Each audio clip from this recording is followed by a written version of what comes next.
In this video, I will be talking about my top 10 favorite episodes from season 2 of the Twilight Zone. Now, season 2 gave us a lot of great episodes, including many classics, some episodes that many consider to be the greatest episodes of the entire show. And if you're wondering about how I got into the Twilight Zone for the first time, I talked about that more in the first video that I made, and so definitely make sure to check out that video. I pretty much love every episode because even the ones that are not as good as the others, it's still Twilight Zone, and so I love just being in that world and watching the opening to the TV show. It's just so fun. I love the Twilight Zone. And so instead of rambling about how much I love this show, let's just get started with the list. At number 10, I had The Night of the Meek. Now, this episode is one of the few episodes that was filmed in 16mm camera, and so it looks very different. It looks like it is a reality TV show from the time frame or a soap opera from the time frame, and I don't like that look at all. I'm very glad that it was a short-lived thing on the Twilight Zone, but it's still an enjoyable episode nonetheless. I really liked following this drunk Santa Claus and watching him give to others. A heartwarming episode and a perfect episode to watch around Christmas time. At number 9, I have The Man in the Bottle, which follows a husband and a wife who work in a pawn shop. They don't make a lot of money working there, and basically they are given a genie's lamp when they're working one day, and they use this genie's lamp, and sure enough, the genie comes out. They are granted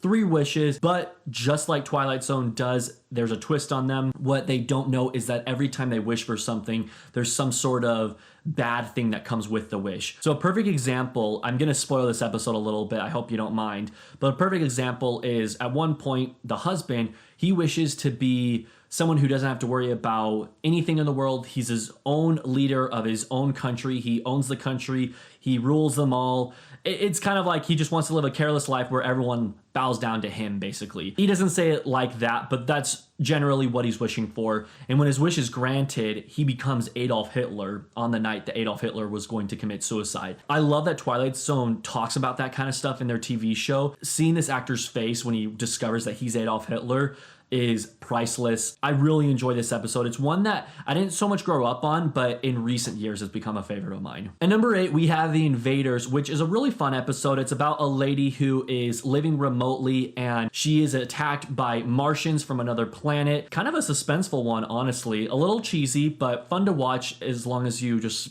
recognize that the TV show is from the 50s and 60s. It's a fun episode. It has a really cool twist ending as well that I won't spoil here, but I would recommend you watch it because it's actually one of the more iconic Twilight Zone episodes out there. At number 7, I have The Silence. Now, this is an episode that has stuck with me through the years. I saw it several years back, but even way beyond that, I remembered this episode just because of how iconic it is. There's a club that these gentlemen are a part of, and one of them is a talker. He talks all the time. He really gets on the nerves of another member of the club. So that member of the club that's annoying, he makes a bet with him that he can't stay silent for 1 year. He bets him $500,000 that he cannot stay silent. Quick side note, $500,000 back in the 50s and the 60s, that's worth about $4.5 million in today's money. And so it's crazy. Even by today's money, betting $500,000 would be a lot, and it'd be tempting to take that offer. So he takes on the bet, he accepts the bet, and throughout the whole entire episode, it is that year taking place. And as the audience, we're wondering, is he gonna make it? Is he gonna last the whole year? I'm not gonna spoil it. I think that you guys should check it out. It's called The Silence. Number 6, I have Shadow Play. Shadow Play is about a man who keeps reliving the same exact nightmare, and this nightmare is specifically, he is in the court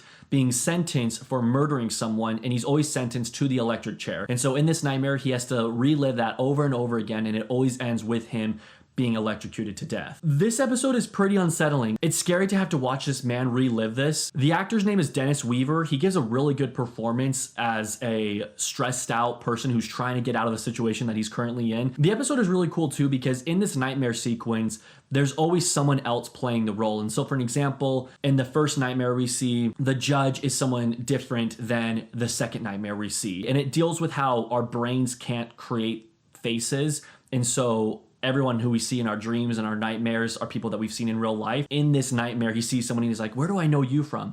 Oh, you were my priest from when I was a kid. The concept of the episode within itself of reliving the jail sentence and the electric chair is scary within itself, but I love what they do with the episode. They don't just give us this cool plot. They go even further and add elements to it, like different characters are in the nightmare every time. At number 5, I have an episode that actually has William Shatner in it. It is Nick of Time. Now, Nick of Time is actually a really simple episode. A couple go to lunch one day and they find a fortune teller. You can ask yes or no questions. You put a coin in and it gives you your fortune. But what starts as like a fun little game while they're waiting for their food turns into something where they're being consumed by it and they think that it's actually deciding their fate. It's cool to see this couple get consumed by this fortune teller and how their decisions affect the answers that the fortune teller gives them. You might recognize the fortune teller. It's that little devil seer. I used to have a bobblehead of it, but it definitely broke, so rip.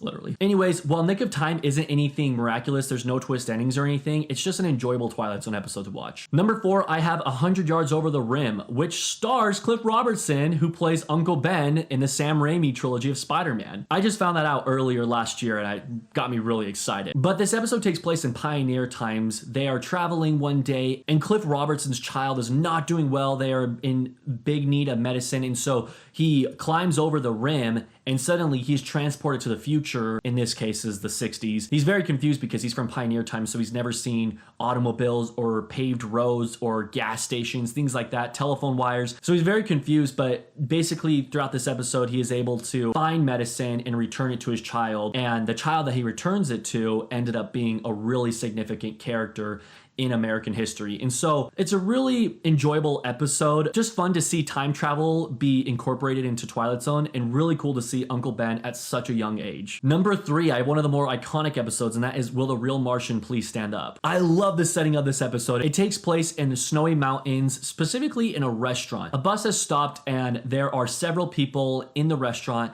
and basically the plot is pretty simple. They are trying to find out which one of them is not actually human and is actually a Martian. It's kind of like Clue without any murder, but it's really cool to see the process of elimination of them guessing who is who, and you just can't help but love it. It's just one of those Twilight Zone episodes that how can't you like it? At number 2, I have Eye of the Beholder, which actually many consider to be the greatest episode of all Twilight Zone. It's interesting, I looked at all the episodes on IMDb to look at the average ratings that each one is given, and I wanted to see which one is the highest rated. And sure enough, Eye of the Beholder is the highest rated episode, at least as far as audience ratings go. And for good reason. Eye of the Beholder is an outstanding episode. It's kind of that staple Twilight Zone episode where if you haven't seen the episode, you at least might recognize the characters from this episode. If you haven't seen this episode by chance and you don't recognize the characters or you don't know the spoilers of this episode, then I'm not going to say anything here. I just want you to experience it for yourself. It is a very good episode, I'll just say that, and has a really deep message to it too. And so watch Eye of the Beholder. I can guarantee you will not be disappointed. But coming in as my number 1 episode of season 2 is the first episode I ever saw of the Twilight Zone, and that is The Obsolete Man. You are obsolete, Mr. Wordsworth. A lie. No man is obsolete.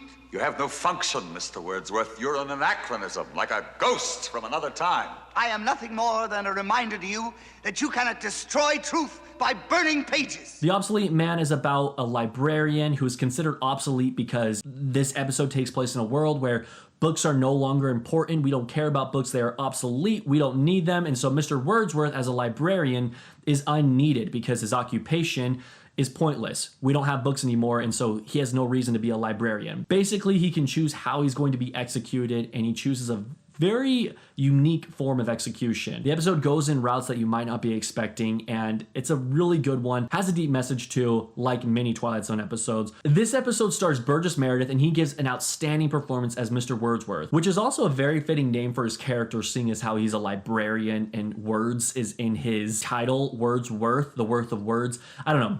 Something little that I swear they did on purpose, and I think it's really cool that they did that. There's also a really good performance by Fritz Weaver, who plays the Chancellor in this episode. I've never read the book Fahrenheit 451, but I'm told by many that this episode is very similar to it. And so while I can't necessarily compare the two, take that for what it's worth, it's my favorite Burgess Meredith episode, my favorite episode of season 2. And Burgess Meredith, man, he's doing a really good job. He's at the top of my list for season 1 and for season 2 of my favorite episodes. So anyways, thank you guys so much for joining me for another video related to the Twilight Zone. I hope to have season 3 out fairly soon. Keep an eye out for that. I appreciate you watching, and let me know what your favorite episodes are from season 2. All right, guys, thanks. Have a great day.